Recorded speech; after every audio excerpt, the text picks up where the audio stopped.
Koneksi antar materi modul 2.2 Pembelajaran sosial emosional oleh Sukaryo Diatmojo, calon guru penggerak Angkatan 10 Kabupaten Pekalongan. Pertanyaan pemantik. Apa kesimpulan tentang perubahan pengetahuan, keterampilan, sikap sebagai pemimpin pembelajaran setelah mempelajari pembelajaran sosial dan emosional? Apa kaitan pembelajaran sosial dan emosional yang telah Anda pelajari dengan modul-modul sebelumnya?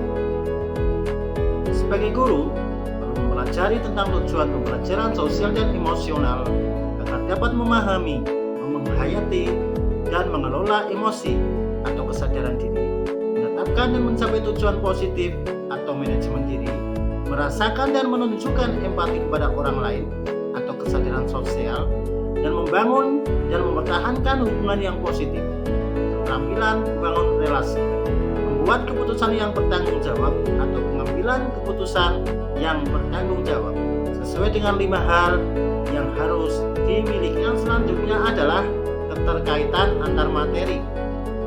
Keterkaitan antar materi sebagai bentuk penguasaan pemahaman penulis terhadap materi yang telah dipelajari dengan mengaitkan materi awal sampai dengan materi saat ini, modul 2.2, penyampaian keterkaitan materi itu menandakan sejauh mana penguasaan dan pemahaman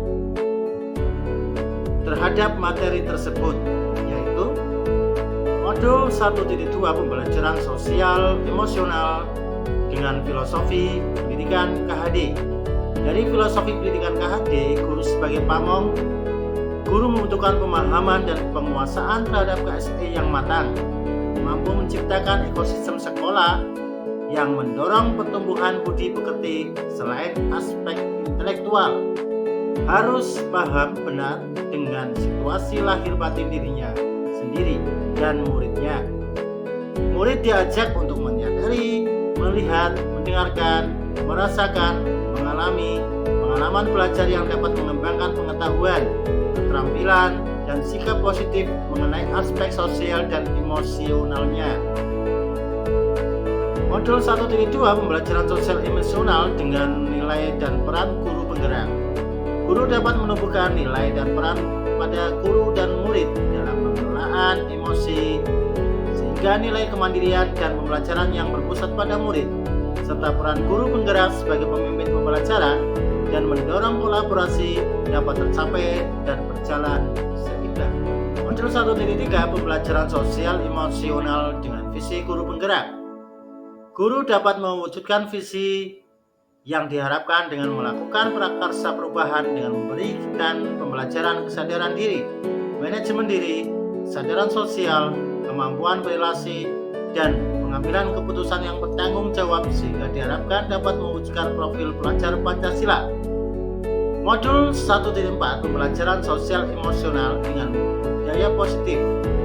Guru dan murid dapat mengenali dan memahami emosi masing-masing sehingga mampu mengontrol diri dan dapat menciptakan suasana yang menyenangkan, aman, dan nyaman yang berpengaruh dalam penerapan budaya positif, baik berupa disiplin positif maupun keyakinan keras dengan sebaik mungkin sesuai dengan kesadaran diri dan manajemen diri.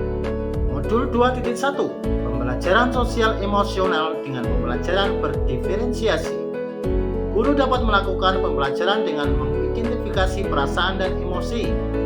Hal ini sejalan dengan pembelajaran berdiferensiasi yang memetakan kebutuhan murid, diantaranya kesiapan murid, minat, dan profil pelajar murid dengan menggunakan strategi berdiferensiasi konten, proses, dan produk, sehingga pembelajaran dapat dilaksanakan sesuai dengan kebutuhan murid agar pembelajaran semakin menyenangkan dan dapat mewujudkan merdeka belajar.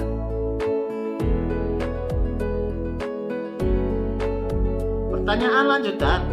1. Sebelum mempelajari modul ini, saya berpikir bahwa titik-titik sehingga titik-titik. Setelah mempelajari modul ini ternyata. Kedua, berkaitan dengan kebutuhan belajar dan lingkungan yang aman dan nyaman untuk memfasilitasi seluruh individu di sekolah agar dapat meningkatkan kompetensi akademik maupun kesejahteraan psikologis. atau well-being. 3 hal mendasar yang penting yang saya pelajari adalah pelajaran ketiga berkaitan dengan nomor 2, perubahan yang akan saya terapkan di kelas dan sekolah. A. Bagi murid-murid, B. Bagi rekan sejawat. Sebelum mempelajari modul 2.2, penulis berpikir bahwa kompetensi sosial dan emosional akan terbentuk dengan tersendirinya bersamaan dengan pembelajaran di kelas, sehingga penulis hanya fokus pada proses penyampaian materi atau kognitif sesuai dengan kurikulum. Setelah mempelajari modul ini, ternyata penulis menyadari bahwa pelajaran sosial emosional juga penting untuk diterapkan di sekolah, karena mengabaikan pengembangan keterampilan sosial dan emosional akan membawa dampak buruk secara akademik, dan murid yang berkembang secara sosial dan emosional bersamaan dengan berkembangnya secara akademik. Berkaitan dengan kebutuhan pelajar dan lingkungan yang aman dan nyaman untuk memfasilitasi seluruh individu di sekolah agar dapat meningkatkan kompetensi akademik maupun kesejahteraan psikologis atau well-being. 3 hal mendasar dan penting yang penulis pelajari adalah peningkatan 5 kompetensi sosial emosional, yaitu kesadaran diri, manajemen diri, kesadaran sosial, keterampilan berelasi, dan pengambilan keputusan yang bertanggung jawab. Kesadaran penuh, mindfulness, sebagai dasar penguatan 5 kompetensi sosial dan emosional. Terapan PSE berbasis kesadaran penuh yang berhubung, terkoordinasi, aktif, fokus, dan eksplisit dapat mendukung terwujudnya well-being ekosistem sekolah. Berkaitan dengan 3 hal mendasar di atas, perubahan yang penulis terapkan di kelas dan sekolah bagi murid-murid. Pengajaran eksplisit, yaitu dengan melakukan pengajaran eksplisit sebagai implementasi PSE.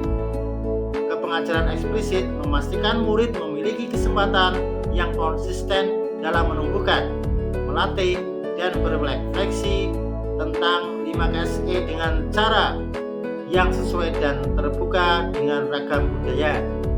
Pembelajaran akademik terintegrasi KSE, yaitu dengan mengintegrasi KSE ke dalam konten pembelajaran dan strategi pembelajaran pada materi akademik, seni, musik, dan pendidikan jasmani.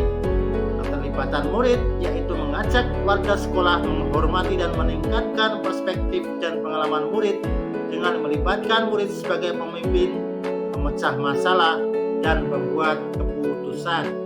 Perubahan yang penulis terapkan di kelas dan sekolah bagi rekan sejawat adalah menjadi teladan, yaitu menerapkan KSE dalam peran dan tugas, menciptakan budaya saling memberi apresiasi, dan menumbuhkan rasa peduli dengan teman sejawat.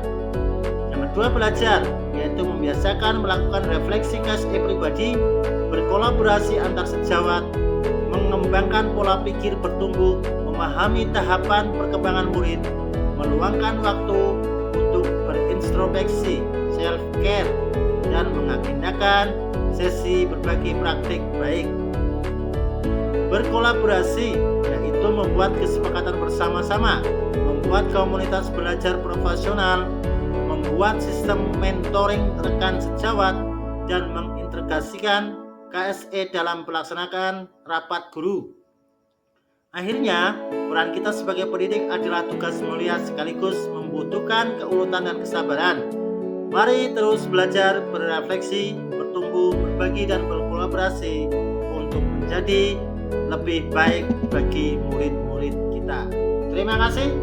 Demikian presentasi dari saya. Semoga bermanfaat untuk kita semua. Semoga kita selalu tergerak, bergerak, dan menggerakkan. Saya akhiri. Wassalamualaikum warahmatullahi wabarakatuh.